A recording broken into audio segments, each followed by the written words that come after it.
বাংলাদেশের মানুষকে রক্ষা করার দায়িত্ব আল্লাহর পর এখন ডক্টর ইউনূসের কাছে।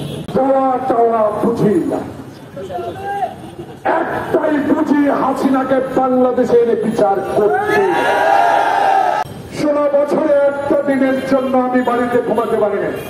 সাবধানের সহিত পদচারণ করার দিকে নজর রাখতে, তাই নাহলে এরা এই সরকারের বিরুদ্ধে ষড়যন্ত্র শুরু করবে। ওই পালিয়ে খাওয়া 2024 সালের 7ই জানুয়ারির নির্বাচনে 350 জন যারা চোর বাটপার নির্বাচিত হয়েছে তাদের সবাইকে এখনো গ্রেফতার করতে পারেন না। এরা এখনো কোথায় আছে আমরা জানি না। কেন বেনজিরকে এখনো আইনের আওতায় হলো না? কেন আজিজকে এখনো আইনের আওতায় হলো না? আরে হাসিনা না হয় পার্শ্ববর্তী দেশে পালিয়েছে। কালকে দেখলাম স্বরাষ্ট্র সচিব ফরেন সেক্রেটারি বলেছেন যদি বিচার বিভাগ চায় তাহলে হাসিনাকে আনার ব্যবস্থা করা যেতে পারে। দোয়া চাওয়া বুঝি না, একটাই বুঝি, হাসিনাকে বাংলাদেশে এনে বিচার করতে।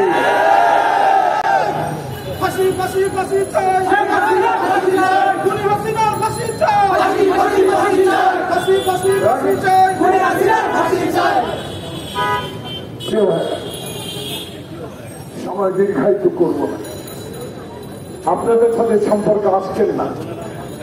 আমি আমার এলাকায় 30 বছর যাবত এমপি ছিলাম। প্রিয় ভাইরা, 16 বছরে একটা দিনের জন্য আমি বাড়িতে ঘুমাতে পারি না।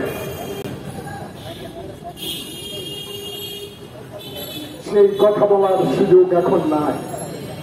এখন সুযোগ একটা, ডক্টর ইউনূসকে সহযোগিতা করতে হবে, নির্বাচনে রোড ম্যাপ দিতে হবে।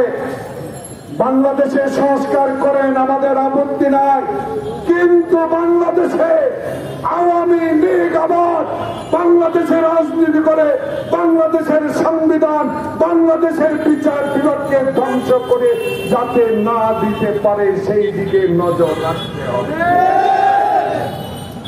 এদের কাছে টাকা আছে, এদের কাছে অস্ত্র আছে,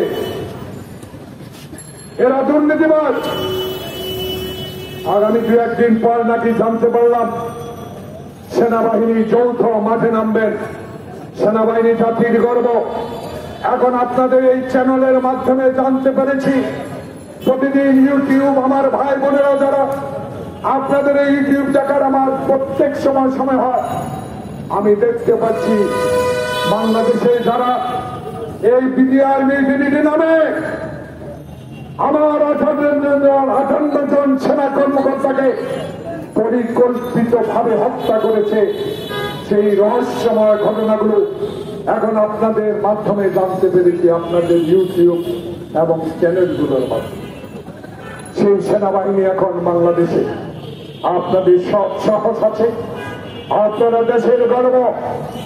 বাংলাদেশে প্রতিটা আওয়ামী লীগের কাছে সবচেয়ে লেটেস্ট অস্ত্র আছে, এদেরকে ধরে আনতে হবে।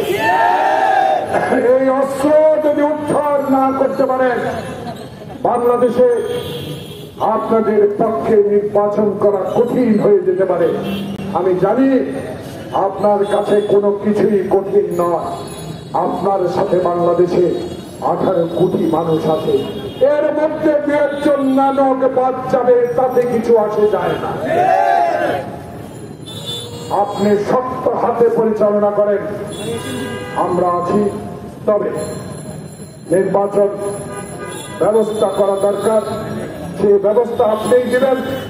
আমাদের দল দাবি করবে, বিভিন্ন রাজনৈতিক দল যারা হাসিনা বিরোধী আন্দোলনে ছিল তাদের মধ্যে থেকে দাবি আসবে, নিশ্চয়ই তাদের সাথে বসে বাংলাদেশের জনপ্রতিনিধিদের হাতে ক্ষমতা হস্তান্তর করার প্রয়োজন, এটা সবাই জানে। এমন একটি নির্বাচন হোক যে নির্বাচনে বাংলাদেশে হাসিনা ইতিহাস সৃষ্টি করেছে, সেই ইতিহাস যেন বাংলাদেশে আবার পুনর্জীবিত না হয়। সংবিধান আজকে রক্ষা করতে হবে, বাংলাদেশকে রক্ষা করতে হবে, বাংলাদেশের মানুষকে রক্ষা করার দায়িত্ব আল্লাহর পর এখন ডক্টর ইউনূসের কাছে। দয়া করুন দেশ থেকে আওয়ামী অত্যাচার যেভাবে হয়েছে সেটা যেন দূর করতে পারেন, আল্লাহর কাছে দোয়া করিয়েছে। আপনার জন্য অসংখ্য দোয়া আছে। আজকে বিদায় নিচ্ছি। আসসালামু আলাইকুম।